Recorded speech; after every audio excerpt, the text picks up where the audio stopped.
You're on. All right, cool. So here with Danielle, and before we clicked on, we talked a little bit about what you wanted to talk about today. Obviously, like origin story, I think is interesting always to talk about. Your kind of history with sport, with working out. So why don't you start there and tell us a little bit about that, and then eventually kind of how you got into CrossFit. Yeah, sure. So I grew up pretty close to here in Drexel Hill, so not far at all. I never played any sports growing up. I danced. No sport? Well, dance, yeah, okay. Yeah. So I did ballet, jazz, tap, point, and I loved it. I was at the studio all the time. Where did you go? I went to Touch a Class dance studio. That's around the corner here, yeah? Yes, it didn't start there though. Okay. When I first started, when I was little, it was in Lansdowne. And then I guess I was in high school or maybe college when they moved to Broomall, right around the corner from here. So I took dance and then I started teaching dance. And I really feel that was my foundation of being a disciplined person. And my dance teachers really taught us a lot about being committed and really just being a part of a team. There were a lot of learning experiences. Some of them, you know, I'm going back, like I grew up in the 80s and 90s, so lots have changed, I think, for the better with things, but there was an emphasis on weight. And when you say, I mean, being a specific weight, being lighter, is Right. that, yeah. And there were weigh-ins, which I'm not sure if that kind of behavior still happens now. I would say that it doesn't, but I'm not 100% sure. Yeah. And that was, it was stressful, right? And I was lucky that I had a great family to like talk to and really like ask questions about like, why is this a thing? And my family never put emphasis on like being a certain number or, you know, on the scale, that is. So yeah, I hope that in the dance world that's not a thing anymore. And I've never come across that. My daughter does ballet. Okay. She's she's almost 8. Yeah. But that discipline that you'd mentioned, that was a bit of a surprise to me, how much of that is a part of ballet. And I'm not too familiar with other dance, but I mean, she goes to Swarthmore Ballet Theater, if you know where that is. I've heard of it before, Yeah, they've been around for a lot of years, and she goes and they do the class and they don't speak during class. There's no speaking at all. And yes, there's like an understanding between the teacher and the students about like, well, I'm the person who's instructing, and so you shouldn't be speaking while I'm instructing. But also, she said, and this was really interesting, that we speak with our bodies in dance. And so if there's anything that you'd like to say, an emotion you'd like to share, you can show me with your body. Yeah. So the discipline part of that, of like, and they all call her Mrs. Artist, right? It's not Mrs. Lori or Lori, right? Lori Artist is the instructor, the owner. Yeah. So that discipline part sounds like that was really informative for you and kind of like stuck with you. Yes. Yeah. It totally did, and it carried through all areas of my life, from school to relationships, and you know, and then like now as an adult, still staying pretty disciplined. It became a huge part of me. And working out, like I can remember, like my mom would be like at home doing the workout tapes, like Denise Austin and Galad with like step aerobics, and I would join her, and that. Oh, you really, did that as a kid with your mom? Yeah. Yeah, like that really. She set a really great example for like the importance of moving your body. And my dad was in construction, so that was his movement all day, picking up heavy things and putting them down. So yeah, I grew up understanding that it was an important thing. Didn't really know how much of the mental health aspect was and is affected by movement. always thought more physical. And then as I got older, I'm like, wow, like if I'm feeling stressed or I'm feeling overwhelmed or upset about something, I, go to the gym and it feels better. Yeah. Now, when you were dancing, you danced through high school. At some point, I imagine you kind of phased out of dancing. You said you instructed. Can you talk about that transition? What happened after high school? Did you go to college? Did you find dance as an instructor? Like, what was going on in your 20s and 30s? Yeah. So I'm a teacher now. So And how long have you taught? 20 years. Okay. Yeah. And you do middle school, right? Yes. Yeah. So 11, 12-year-old broad subjects. What do you teach? So I started out as a science teacher. So I used to love to tell people that I was a scientist, and that was real funny. That sort of developed into reading and writing because my principal at the time, when he came to observe me, is always like, wow, like you're really great at teaching the vocabulary and getting them to write.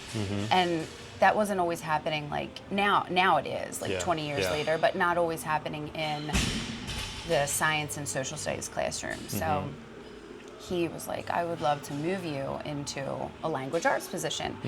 And as a kid, like I always knew that I wanted to be a teacher, and I always thought that I wanted to be a reading and writing teacher. So when he said that, it's like, oh my gosh, this is like a dream come true. Like, yes, I would love to move into that position.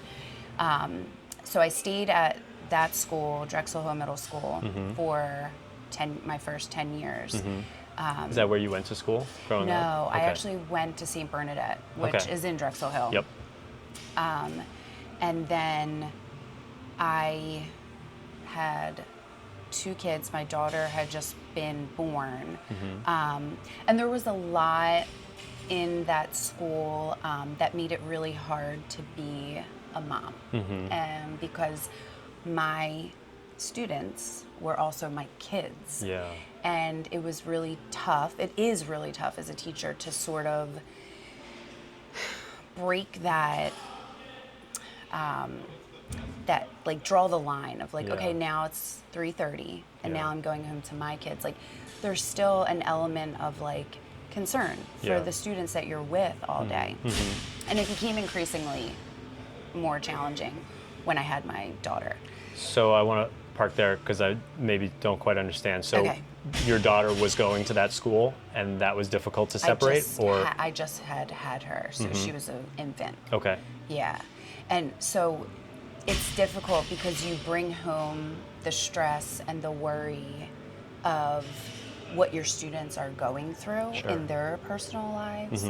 And it's a really difficult thing to like separate. When you know that a student, doesn't have a great home life and they might not be getting dinner. They get, free and reduced lunch and breakfast at school. And then I would be bringing in food to send home with these kids on the weekends.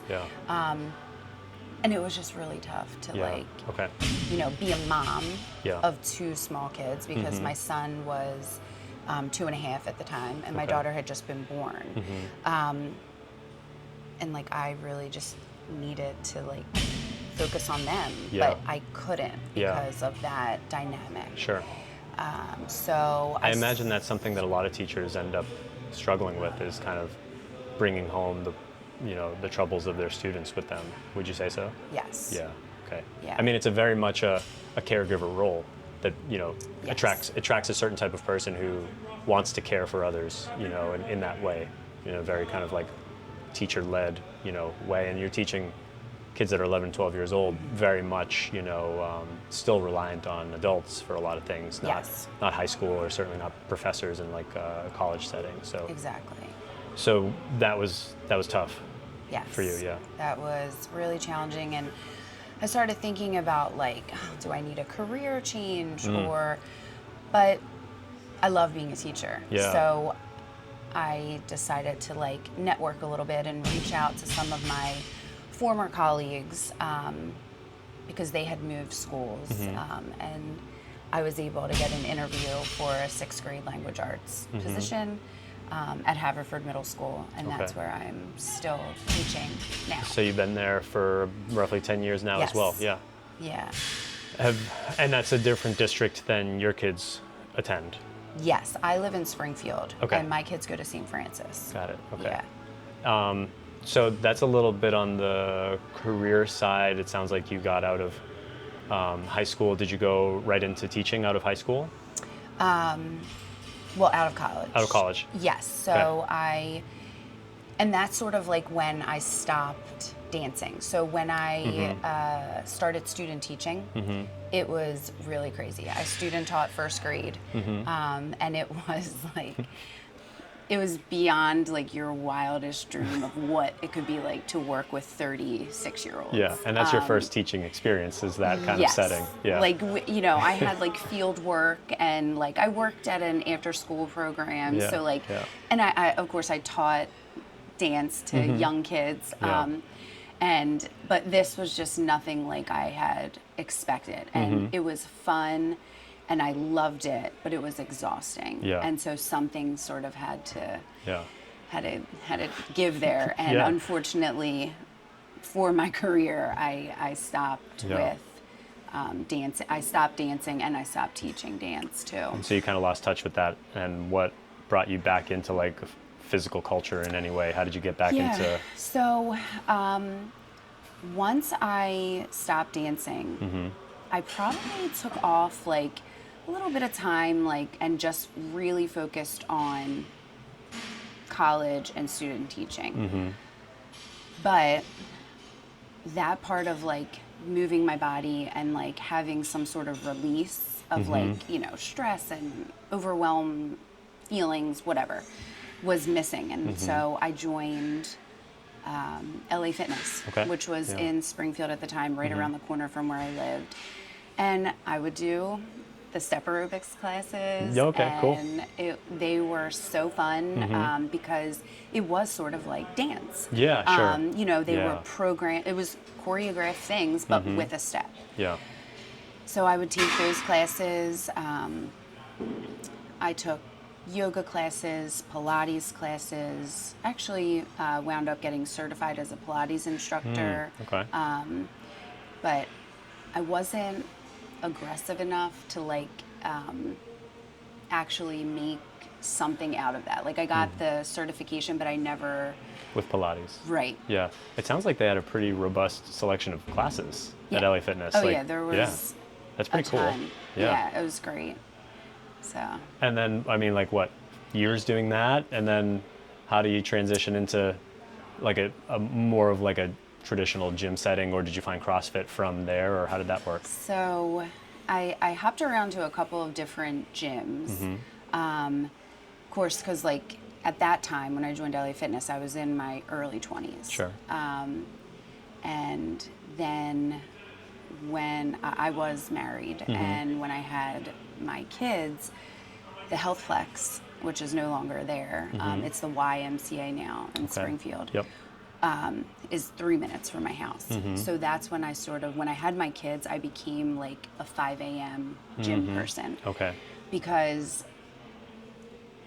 it's like that mom guilt. Yeah. Like if I got up at a typical time, Yeah. went to work, and then came home, my kids would have been at daycare all day. Yeah. I couldn't then justify leaving them Sure. to go work out. Sure. So the way that I did it was I woke up at 4:30 in the morning, and I just would go in the morning, and I felt like I'm not interrupting anyone else's schedule right now. This works. Yeah, definitely. Yeah. I think about that a lot, about being a burden on others, and not trying to not be a burden on others, right? And I have this thing that is at this point in my life essential, and it sounds like that's something that has been ingrained in you as well, is like taking care of myself physically and doing a workout is essential to my well-being, my physical, my mental health. Yes. But doing that at the expense of others, I don't like doing that. And certainly like borrowing from time to time, it has to happen, but That's why I do the morning class as well. Yes. Because I check the box for myself, and then the rest of the day I can be my best for everybody else. Yes, I completely agree. I also feel like, as you say, like every once in a while it doesn't work like that. Yeah. And if you have a partner that really supports your goals, it's much easier to not feel like a burden. So, sometimes I'll say to Tommy, like, hey, I really need sleep. Would you mind helping me with my kids and getting them to practice so that I can get a quick workout, even if it's not a class? And like, I'm really fortunate in that respect that he's really supportive of like my mental health and my goals, that I want to be here and work out. Yeah, so. you gotta have a team around you. If you're doing it without the support of your partner, that's really tough. It's really, really hard. And it makes those feelings of like being a burden like even worse. So so actually, and Tommy is how I found CrossFit. Okay. So tell me about that. I had gone through a divorce and I just figured, I'm going to be a single mom. I'm just going to like pour all of my heart and soul into my children. And my friends were really the ones that were like, oh, come on, you should go on the dating apps and try it out. You were roughly how old when you separated? So I was 36, 37. And your friends are kind of pushing you to get back out there a little bit? Yeah. And I'm like, it'll be fun for you guys to like watch me experience this. Sure. But like, you're like, I haven't dated in this many years. Like, I'm not ready for that. And like, I didn't grow up in that, like when we met people at bars, or you met someone at school. We didn't have the dating apps when I was dating. So anyway, they talked me into it, so I tried it out, and I wound up seeing Tommy on the app, and I have known him for a really long time. Okay. Yeah. So tell me about how you first knew of him and met him, or? So he's my cousin's best friend. Okay. And we met in high school, and my cousin was very protective of me. Sort of like we were very close. He was like an older brother. So I was off limits to all of his friends. Sure. Okay. And, especially Tommy, who is his best friend. And Tommy back in the day was a wild man. Okay, and like I was more like a straight-laced sort of girl. Yeah. But we always had a connection, and so would you hang out with him? Were you like going to parties together and you'd see each other? I mean, like, were you hanging out? It was sporadic. Yeah. So not always, but yes, we had seen each other. I mean, he would come over to my mom and dad's house for Christmas dinner with my cousin. Like, we had always been pretty close.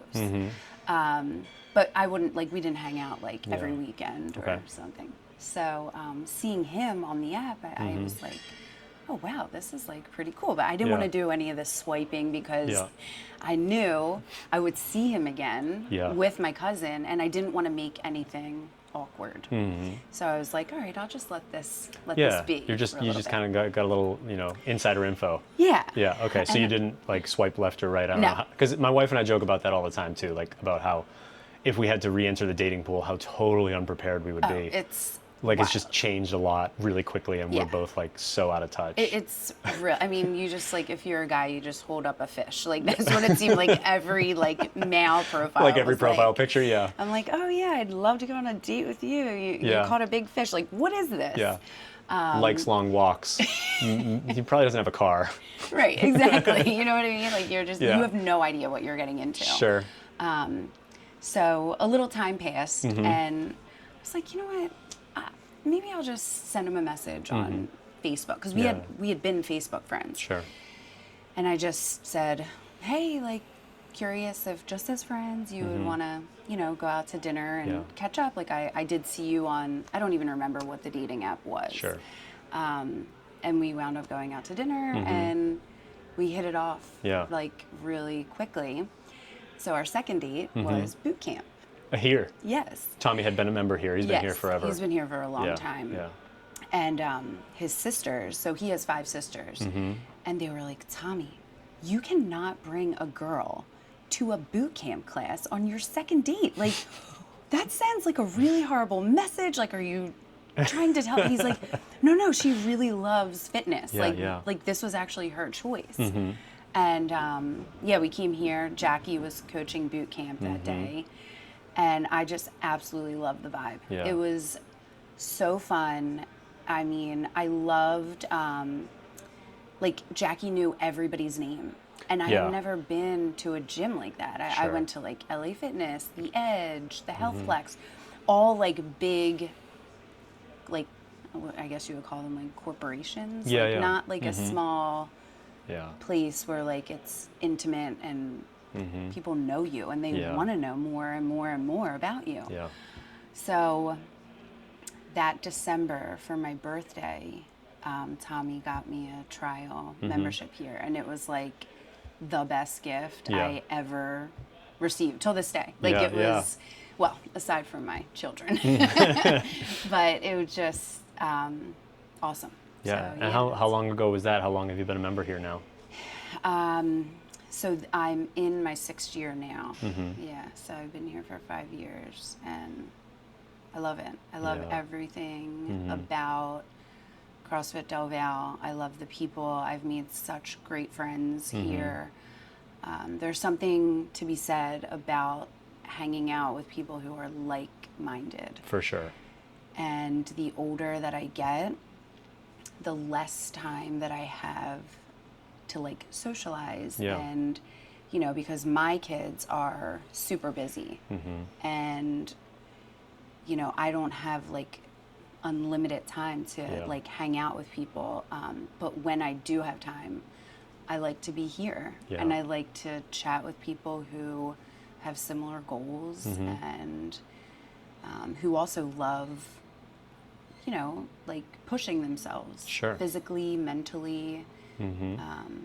There's a lot of things there that I think are worth parking on and talking about for a little bit. Maybe first, just the idea of like the space here at Delaware Valley serving a really important purpose as like a third space for people.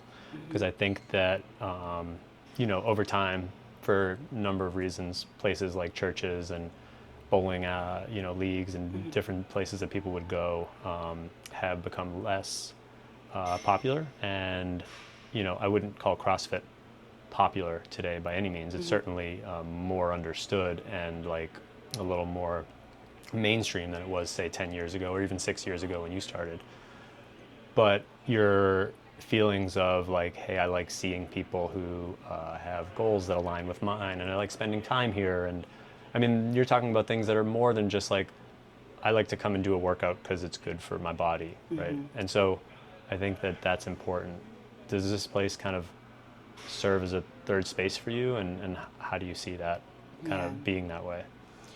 So it's definitely my space, you know, of like decompressing. It's funny because when, like, I was in my 20s and even probably early 30s, like I was like a party girl. I love to like go out. I love to go dancing, like, and be in that scene. Then I had my kids, and I'm like, oh, this doesn't really work.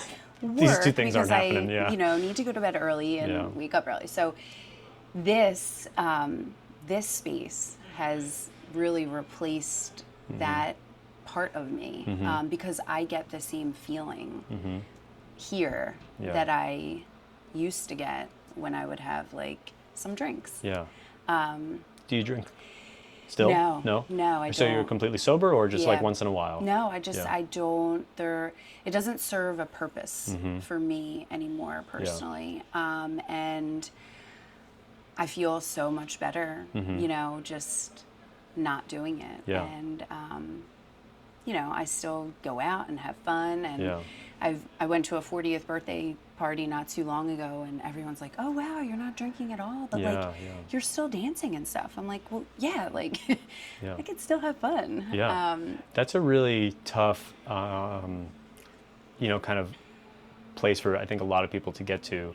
And I'm speaking like really specifically to the people who are coming here regularly, because I don't think that general population is, I'd say they're less interested in a sober lifestyle than for the reasons that you're talking about, where like it doesn't serve a purpose. Like I wake up the next morning, I feel hungover.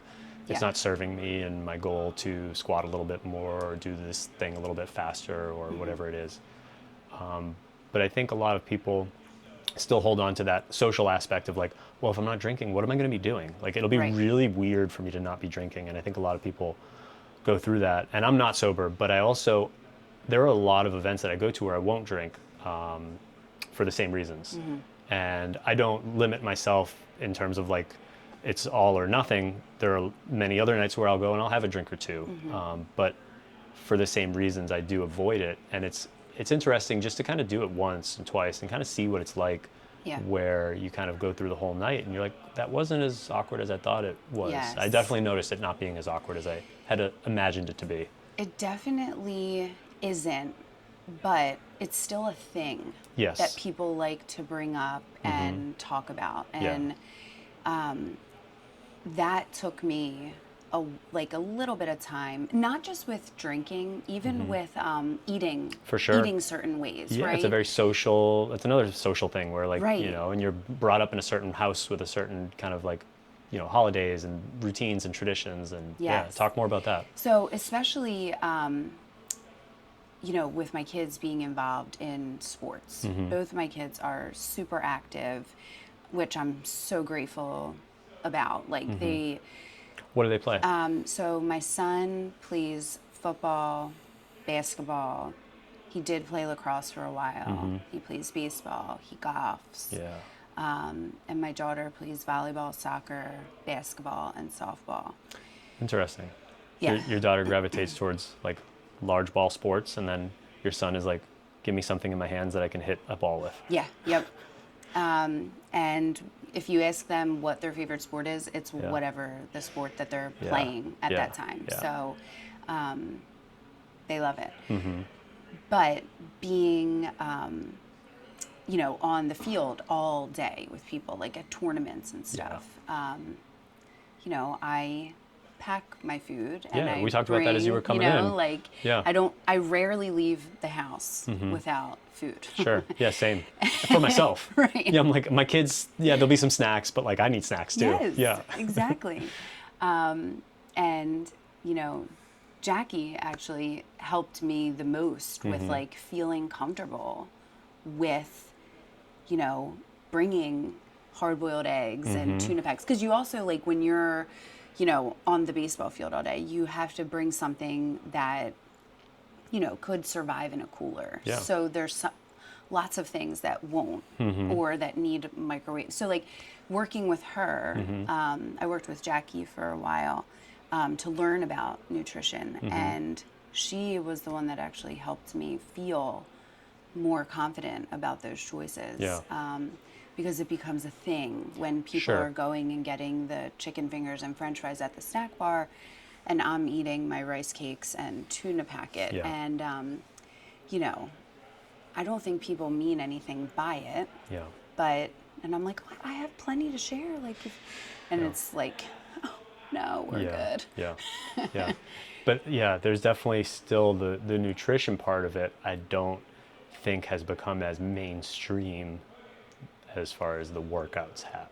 Yeah. Right. Like if you look at CrossFit, and of course, like you can go back to level 1 manual, the base of the pyramid is nutrition.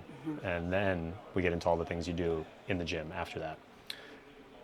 Nutrition is still, and maybe even worse than it was, you know, across general population in the United States and worldwide than when CrossFit started 20 years ago. It's something that I think is just so much more ingrained and is it's a daily thing that occurs. You need to make hundreds of decisions through the day. And I'm sure you and Jackie have talked about this. I know Jackie and I have talked about this, where like you're bombarded all day with decisions to make about what to consume. If you make the decision to show up here at the gym, that decision is made, and then you're done. Right. You don't need to decide over and over. You don't walk into a gas station and you're not presented with like a decision. Do I need to work out in this gas station or not? No, but like you're just buying gas, and all of a sudden like there's an ad that auto plays about, you know, the newest Wawa refresher drink, and then if you go into Wawa to get some hard-boiled eggs, there's like 5 million things in there that like are less ideal to eat than those 2 hard-boiled eggs. That's just a really hard place to kind of navigate. Yeah. Yeah, I completely agree. And I think the way that you learn to navigate that is just by consistently making the better choice. Yeah. Because you feel better. Yeah. You have more energy. Your mood's better.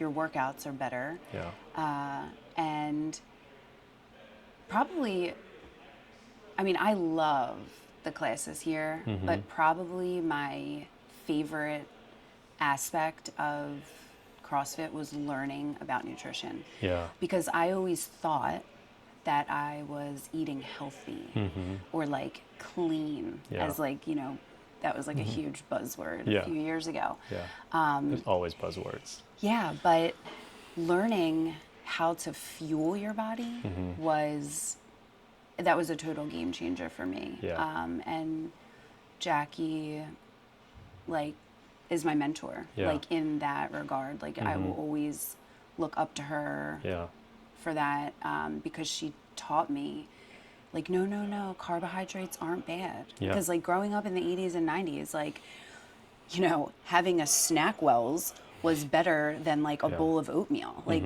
oh my God, like, you know, so retraining my brain to learn that like carbohydrates are absolutely needed if you are trying to, you know, live. Like, you know, there's a, you know, you need carbs and fats to sustain life. And then if you're coming in here and doing some of the insane stuff that we do in here, if you're not eating right, there's no way that you're going to be able to perform. Yeah. And yeah, I loved learning about nutrition with her. And it totally changed my life, really. Like I was getting to the point at work where I was like falling asleep on my prep periods, which was, they're like around 1 o'clock in the afternoon. And like, what's going on with me? Like, I know I get up early, but I go to bed early. Like, and it wasn't a sleep thing. Like I was sleeping fine. It was about the nutrition. And I encourage like everyone to learn about the macronutrients because it can really change not just your workouts, your life. Yeah. Well, let's shout out Jackie some more. I love how she, at the end of every 5:15 that she does on Wednesday, 6:15 rolls around and she's eating. Yep. She's eating. And, you know, I don't think that Jackie thinks of that as like a conversation starter. She's eating because she needs to eat, but often it ends up being a conversation starter. Yep. Jack, what are you eating? Cottage cheese again? Yeah, cottage cheese again. Peanut butter. I do this thing with cottage cheese, and she'll tell you what she does. And yeah, I mean, it's great to just be in a culture, in a gym where that's kind of normal, right? Not the culture, the broader culture, right, where you're like at a baseball field and doing that, and people are like, "What's going on here? You don't have like just, you know, some Gatorades in the cooler. You have this cottage cheese thing, and what else are you eating? What else, you know?" And Jackie does a really good job. And again, she's not doing it to like flaunt. She's just doing what needs to be done. But it ends up being something that can, you know, be a little bit of an educational piece for people who are interested in talking about nutrition. Yep. Yeah. I agree.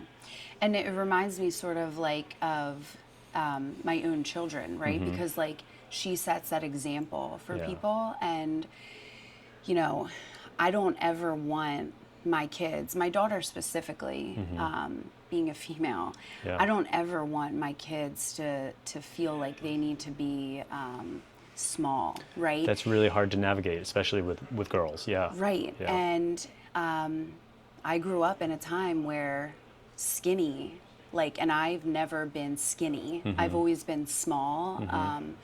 And for the record, how tall are you? 5'3". 5'3". Okay, cool. Yeah. Yep. And but like I've always had like legs and Yeah. a booty, and that's just like how I'm built. But growing up, I was not comfortable because I wanted to be like what you saw in 17 magazine, like the real tall, skinny people. And it seems like the culture has changed with that. I don't think as a society we're 100% there yet. But I know in my house, like, we don't talk about calories. We talk about protein. And we talk about, like, oh, you want to have cookies? Of course, but like, let's pair it with yogurt or, you know, like a half a turkey sandwich or something. And if my kids ever listen to this, they'll be like, I'm so tired of hearing my mom talk about protein and like all of this. But who gave my mom this platform to, you know, so we have to listen to this nonsense on a podcast and not just hear it at home at the dinner table. But it's important. And now, like, after, you know, talking in this way and eating a certain way for the last like 3 or 4 years, like, my kids now will say, my 11-year-old daughter will say to me, well, what's my protein going to be? So she's now asking, and I try not to like be like, oh, I'm so proud of you. I try not to make this a huge deal because I just want it to be normalized. I don't want it to be like a thing. And I also don't want to deprive my kids of having snacks that kids eat. Because that's also important. Like, they go to people's houses. And I don't want the mom to put out Oreos and my kids aren't allowed to have those. And then they're eating all the Oreos. So it's a balance. It is. I'm primarily with our 3 kids, and so I'm doing a lot of the cooking at home, and I end up having a lot of internal conversations with myself about that, about like how to balance all of those things. And I think something that's helped me a lot lately is involving, so I have an 8-year-old daughter and then 2 twin boys, and they're almost 4. So they're maniacs and like not super helpful in the kitchen. They're willing to help, but like not really like actually helping. My daughter is actually very helpful in the kitchen, being a firstborn girl. She's very helpful. Involving her in the kitchen is so awesome. I love doing that. And she's like more than willing to help anytime. And over the years that she's gotten more and more comfortable using a knife and doing different things, right? She's at a point where I can kind of trust her to make some simple things. That's so cool. It's really fun to be able to do that and share that together. That's an important part of kind of who I am and how I grew up, is cooking as a family. So it's great to share that with her. And then, of course, as you would know based on everything you've told me, making cookies at home is a completely different thing that you're going to eat than buying cookies from the store. Even if they're identical, you're like, okay, chocolate chip cookies at home, chocolate chip cookies at the store. You're looking at probably twice the number of ingredients in those store-bought cookies, with preservatives and so on. And right, we can go down any number of nutrition rabbit holes talking about that. But just kind of like leaving that as simple as I just kind of said it. The added benefit is like I get to spend time with Madalena, with my daughter, kind of making cookies, right? And then all of that work goes into it, and afterwards she's not in a position where she's like, I just want to eat like 12 cookies. It's like, I worked hard for these. These took, you know, prep and then bake and then cool, and like, I worked hard for these. I'm not going to eat them all at once. Like, and it just kind of naturally kind of leads them into that place of like moderation. You know what I mean? Yeah, that's a great point. Really good point. So now that you've been in here 6 years pretty consistently, give me some of the lessons learned over 6 years of CrossFit. I want to know too, do you and Tommy, do you work out together, or, you know, partner WODs? Are you on opposite sides of the room? Like, how does that work? What's the dynamic like?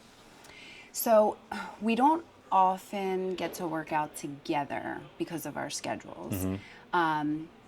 When we do take class together, we don't always stand next to each other. But if there's a partner WOD, we usually will do it together. You will? Okay. Yeah. So like this past... And that's a relationship building. It's a positive, net positive for you all? That's good. Yeah. Okay. Like we just did HYROX together. That's right. Yeah. And tell me a little bit about that, because that's a fun story. You went with a few other folks from the gym, right? Yeah, Jen and Rich, Hoko, Denise, and Tony. Yeah, that's right. And you all packed in the Hoko's van. Car. Yeah, Yep. nice. Yeah, Tony drove separately because he brought his wife and daughter. They came to support. Yeah. And so it was great. It was a super fun time. Up in New York? In New York, Yeah. It was, the venue was super cool. It was right on the Hudson River, outside. Yeah. Really awesome. Yeah. And was that your first? No, I did one in DC, but as a 4-person relay. Okay.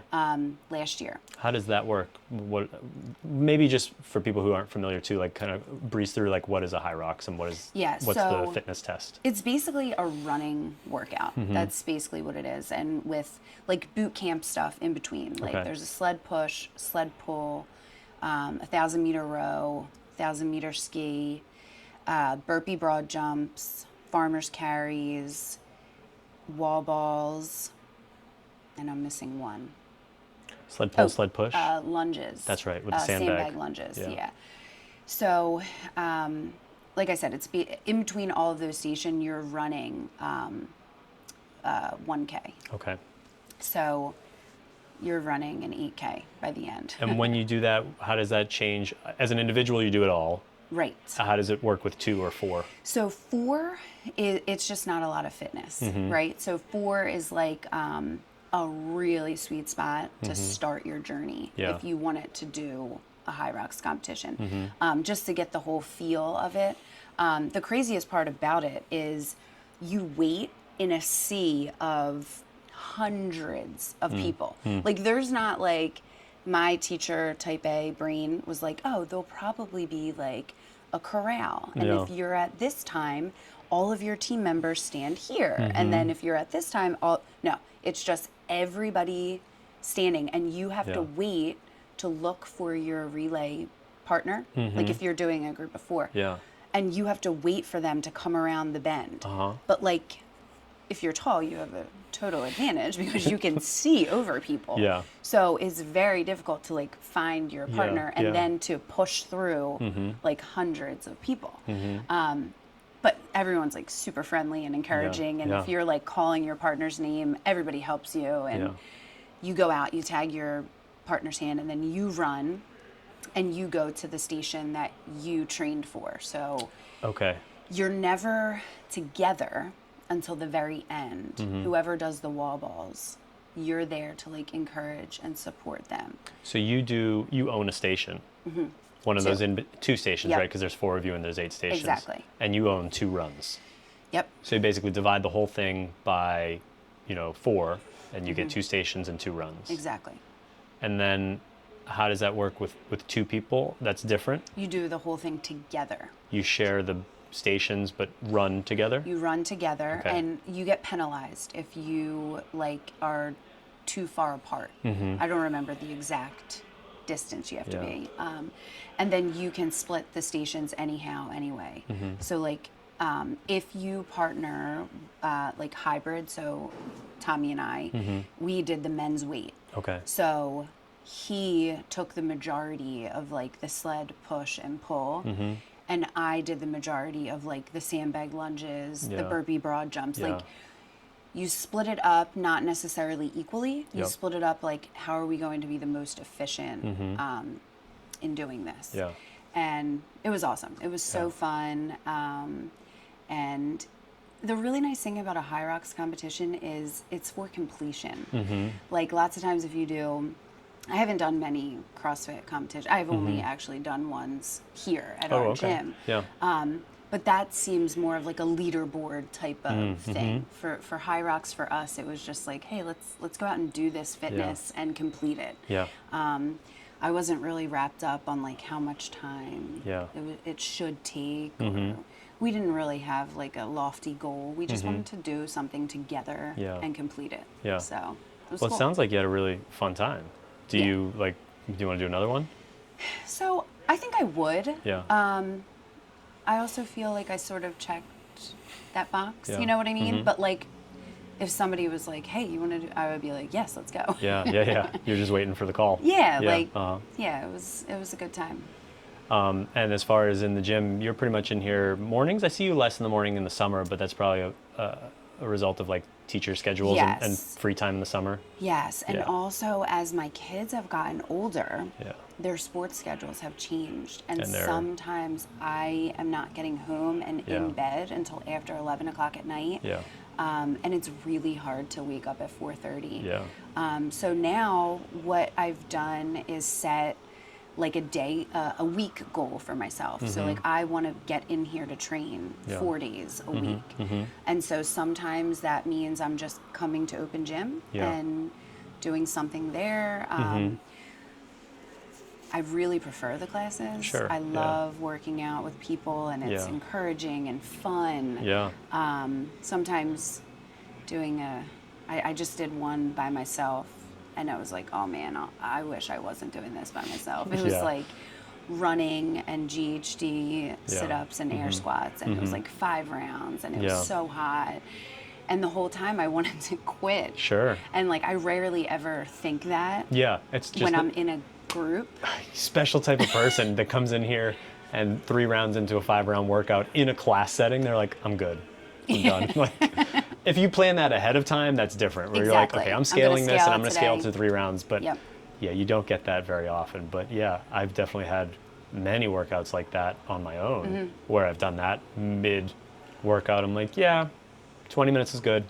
Yeah. Just call it there, Yep. you know, but never in a class setting. Yeah, exactly.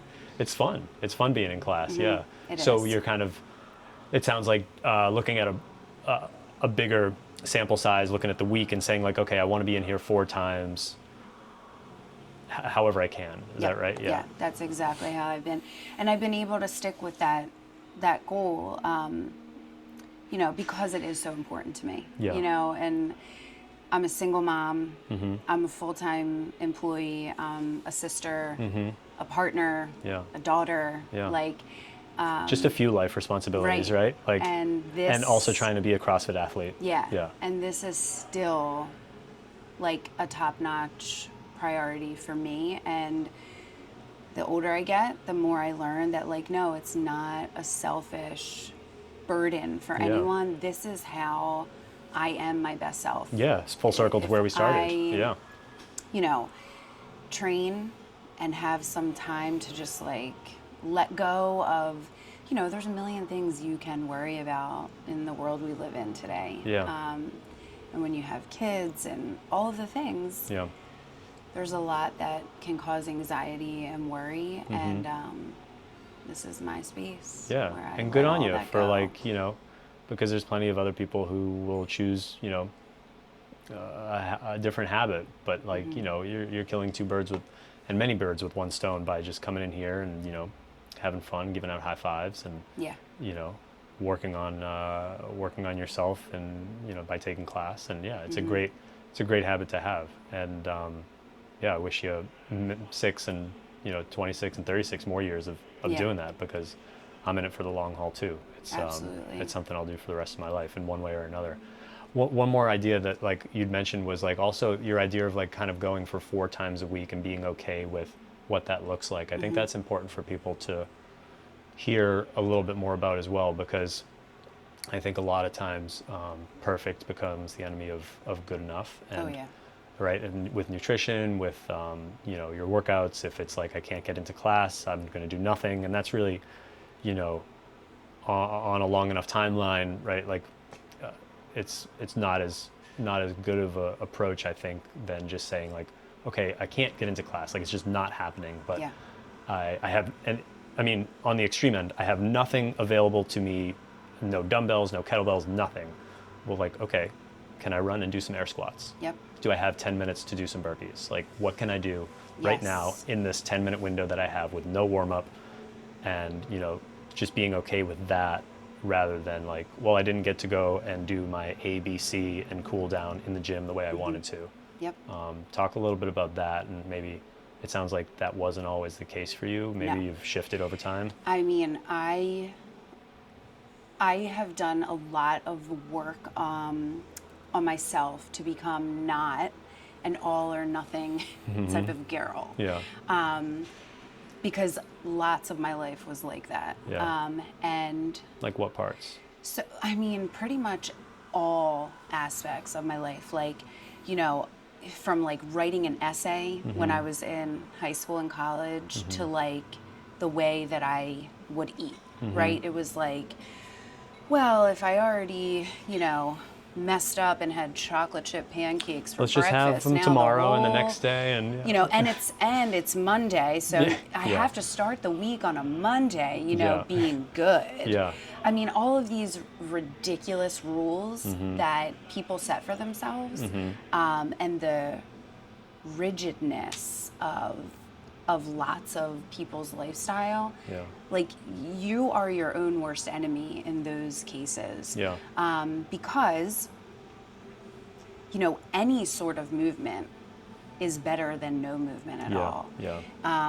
And similar to what we had mentioned earlier, like, you don't learn that until you start practicing it Yeah. a few times. Like, realizing that, like, oh, that 10-minute walk that I was able to squeeze in, because, maybe I didn't want to get like super sweaty on my prep period at work, but I know I needed to do something in that moment. Okay, I'm going to walk around my school's building a few laps, Yeah. and then I'm going to go in and focus. Like, that's better than saying, well, I don't have, a half hour to dedicate Yeah. to like run, Yeah. or like a walk is just as effective, Yeah. if not more so effective in a lot of cases. Same thing with eating. I feel like I could talk for hours about just that. Like, Because that's one of the things, again, there's a lot of decisions to make, and it can become compounding in either direction. Exactly. Yeah. And, just seeing food as fuel. Yeah. Not good, not bad, Yeah. not clean. Because Yeah. what's the opposite of that? Dirty? Yeah. Like, oh, you're eating dirt. Like, what does that mean, right? Yeah. So, like, seeing your food as your fuel. Like, yes, I can have a donut, Yeah. but how's that going to fuel me?